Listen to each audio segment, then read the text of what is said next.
പ്രിയപ്പെട്ടവരെ, ഉത്സാഹശീലത്തിൻ്റെ കാര്യത്തിൽ ഏറെ ശ്ലാഘിക്കപ്പെടുന്ന ജീവിവർഗമാണ് ചിലന്തി.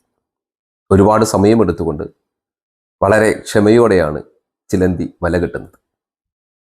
ചിലന്തി വല കെട്ടുന്നത് ഇരയെ പിടിക്കാൻ വേണ്ടിയിട്ടാണ്, അതായത് അതിൻ്റെ സ്വാർത്ഥതയ്ക്ക് വേണ്ടിയിട്ടാണ്.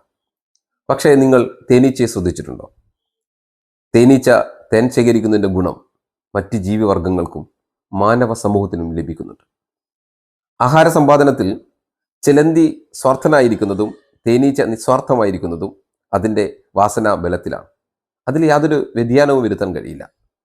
പക്ഷേ മനുഷ്യന് സ്വാർത്ഥനായിട്ടോ നിസ്വാർത്ഥമായിട്ടോ ജീവിക്കാൻ കഴിയും. ജന്മന മനുഷ്യൻ സ്വാർത്ഥ പ്രകൃതനാണെങ്കിലും അതിൽ നിന്നും മറ്റുള്ളവരുടെ ജീവിതത്തിലേക്ക് പടരുവാനും അവരെ സഹായിക്കുവാനും കഴിയുന്ന തരത്തിലേക്ക് മാനവികതയിലേക്ക് മനുഷ്യന് ഉയരാൻ കഴിയും. സ്വയം അങ്ങനെയാകുവാനും നമ്മുടെ മക്കളെ സ്വാർത്ഥതയിൽ നിന്നും നിസ്വാർത്ഥമായ ജീവിതം നയിക്കാൻ പഠിപ്പിക്കലുമാണ് പുതിയ കാലഘട്ടത്തിൽ നമ്മൾ ഓരോരുത്തരും ചെയ്യേണ്ടത്.